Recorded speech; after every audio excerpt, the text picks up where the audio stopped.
Our top story today at thegatewaypundit.com, a Soros-backed district attorney, Larry Krasner, is exploring state charges against January 6ers pardoned by Trump.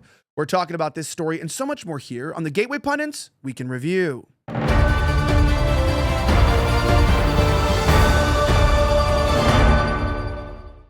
My name is Elijah Schaffer, and this is the Gateway Pundits Week in Review, where we cover the top 5 stories of the last 24 hours. Our top story today from Christina Lila reports that Soros-backed district attorney is now looking at state charges against those pardoned by Trump for January 6th-related offenses. Look at that, man. Mr. Krasner is no bueno.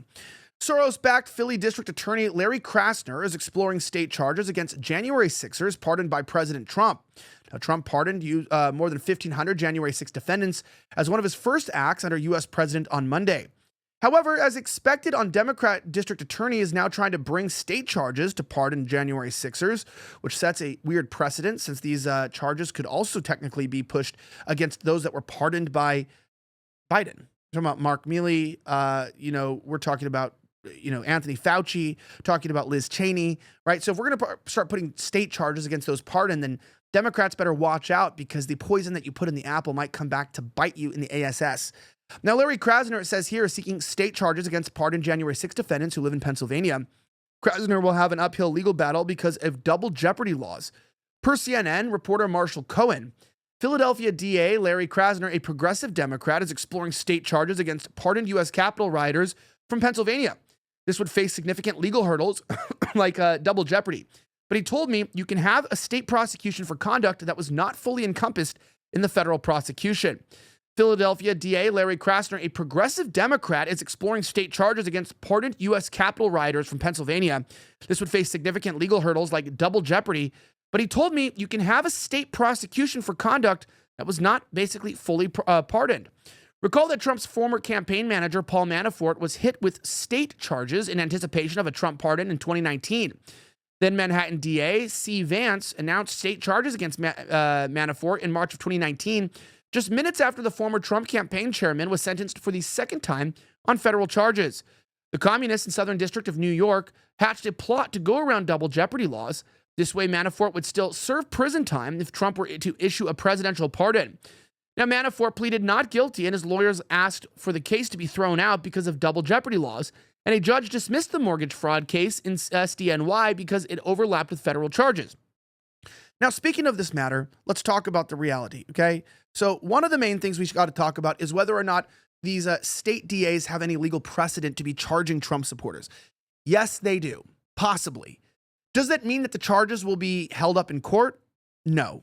I think it's just like the Me Too and the accusations. Do people have the right to make accusations? Yes. But does that mean the accusations will stick or there will be any evidence? Like, obviously not, right? I mean, this is a normal problem. So we're kind of dealing with the state charges being more of Me Too allegations at this point, where it's like, yeah, well, you can say that he touched the Capitol, right? Maybe he even touched the tip of the dome. But did he really penetrate the interior? We'll have to find out when the evidence gets into place. And was the penetration consensual or was it entrapment? I know, it's very graphic when we talk about J6 in those terms, but that's sort of what it is, right? We're sort of going to this he said, she said type of things, except for the he said is the accused, and then the she said is the United States federal bureaucratic government, or at the state level now, coming down on these random American citizens. I don't know if I really buy it. But that being said, I want to remind you guys that there is something happening to Americans across the country. Do you know right now, if you're a homeowner, do you know someone who is? Well, apparently homeowners nationwide have over $32 trillion in equity. Now, you know that, even if you didn't before, but guess who else knows that? Criminals. And now cyber criminals are targeting that equity with a growing scam that the FBI calls house stealing. House alarms, doorbell cameras, and deadbolts won't work against these thieves because they're not after your stuff. They're after your equity. Now, if your title isn't being monitored, scammers can actually transfer that title of your home into their name using a one-page document that they file at the county. Then they can take out loans against it or even sell it behind your back. And guess what the scariest part is? You won't actually find out until collection or even foreclosure notices start arriving in your mailbox. But by then, the damage has been done and you're left with a financial and legal nightmare. The best way to protect your equity is with triple lock protection from our friends at Home Title Lock. Now, triple lock protection is 24/7 monitoring, alerts of any changes, and God forbid, if the worst happens, restoration services at no out-of-pocket cost to you. So, When was the last time that you checked your title to see if it was safe? Do you want to be homeless without even having your house have to burn down? Well, if you're like me, the answer is I never want to be homeless and I want to protect my home. So that's exactly what scammers are counting on, that we're not going to be doing that. So if you want to protect your home title and have peace of mind on your family's biggest investment, go to HometitleLock.com/gatewaypundit and use promo code Elijah for a free 30-day trial. That's HOMETITLELOCK.com/GATEWAYPUNDIT for a free 30-day trial. That's HometitleLock.com/gatewaypundit using my promo code on the screen and the description today. Now, that being said, the forgotten Green Beret Master Sergeant Jeremy Brown among January 6ers not eligible under President Trump's pardons. Listen to this. Well, it turns out here, days in captivity 1209. On Monday morning, retired Green Beret Master Sergeant Jeremy Brown issued he issued a hopeful statement before President Donald Trump's inauguration. Master Sergeant Brown broke his silence after 7 years to say that Trump's inauguration was the sixth most important day of his life, only because he has 5 amazing daughters. He said that he hadn't felt this much anticipation, uncertainty, and suspense since he returned from his first combat deployment as an Army Ranger. For the first time in 40 months, he felt hope. All that came crashing down Monday, even when Brown was not among all the January 6ers that were pardoned by President Trump's executive order. Another statement from Master Sergeant Jeremy Brown after he was initially told that he was about to be released and then told that it was a mistake. Now it goes on to explain here. Major Sergeant Brown is in somewhat a unique situation. He was facing federal charges in 2 separate districts, the Middle District of Florida in Tampa and in Washington, D.C. The D.C. trial was over a misdemeanor trespass charge for his attendance as security for the Speaker at the U.S. Capitol. He was nonviolent and never entered the U.S. Capitol building. But in September of 2021, after publishing security footage from his home and a personal recording, both of interactions with federal agents, Major Sergeant Brown had his home raided in Tampa. During the hours-long raid, federal agents and local police and the Joint Terrorism Task Force raided his home with a search warrant over misdemeanors allegedly committed in D.C. How law enforcement was able to justify a federal search warrant of his home over 800 miles away from where misdemeanors trespass occurred should be considered a horrifying violation of the Fourth Amendment. Imagine a SWAT team showing up to raid your home over a DUI, or shoplifting, or a bar fight with no serious injuries. Now, to make matters worse, Brown had no prior convictions and 20 years of honorable service in the United States Army. After the FBI raided his home and turned off all of his 14 security cameras during the entire search, providing no transparency or accountability, they found 2 firearms that violate the National Firearms Act, a shotgun, an heirloom his grandfather left to his brother, who he then left to him when he passed away several years back, and a short-barreled rifle similar to the one Major Sergeant Brown carried during his service to the country. They also allegedly found a CD containing classified information and 2 M67 fragmentation grenades in his flak jacket inside his RV on his property. He was ultimately found not guilty of the classified CD because it was not documented very well in the search. The FBI crime scene photographer didn't recall seeing it, and the photographer the FBI had, it was on the table that didn't match any of the furniture in Brown's RV. He was found guilty of the grenades. However, each grenade had duct tape wrapped around them to secure the spoon arming device. On the tape, forensics found textile fibers, hair, fingerprints, and DNA. For taking samples from every possible location in Brown's home, from his pets, from himself, and his girlfriend, there was no match. Further, the reports from the Department of Defense that were presented as evidence simply showed that the grenades were in Iraq and Afghanistan, as was Major Sergeant Brown. They did not, however, disclose the times in order to match them with his deployments. And for anyone who's deployed overseas to combat zones, they are likely aware of how stringent and thorough the gear checks are when headed back to the States to ensure contraband isn't smuggled out of a war zone. Lastly, Major Sergeant Brown was also found guilty of having a classified document. However, during the trial, it was revealed that the document was not, in fact, a classified document, but a template that he made up on a non-secure computer using fake data and information he inputted so that when he arrived stateside, he could properly enter the classified information in its place and submit it over secure devices. For some strange reason, he was found guilty of that charge as well. Now, Master Sergeant Brown, after 20 years of honorable service, is one of the most elite units in our country's special forces, has seemingly been forgotten in the broad of J6 pardon order because he was not permitted to use January 6th during his trial in Florida, even though he is currently appealing the conviction and using this recent Supreme Court precedent to do so. Master Sergeant Brown has been in prison for 1,209 days as of this writing. You can help support him there at jeremybrowndefense.com. Now, this brings up the greater question about everybody who is a collateral damage investigatory, convict due to what's going on there. Of course, I just bring up my own case of the investigation, right? I'm not really like a January 6th defendant. I don't put myself in that road. But sort of like his raid, they try to raid my house with a no-knock warrant. They got a no-knock warrant on my house, and then my lawyer got a stop on that. So they were planning on raiding my house. They showed up multiple times, actually. I didn't speak to them because you don't need to speak to them. But, I was fortunate, right? I'm a media guy. So I had, a multi, 7, 8 figure, well, like an 9 figure company behind me that was able to pay, 6 figures in legal fees to support me. But, I'm lucky, right? I shouldn't say I'm lucky. God blessed me to be in that position because I probably would be raided and have, problems. I mean, let's just say this. I hope they don't find my, sawed off shotgun. No, I don't have anything legal in my house.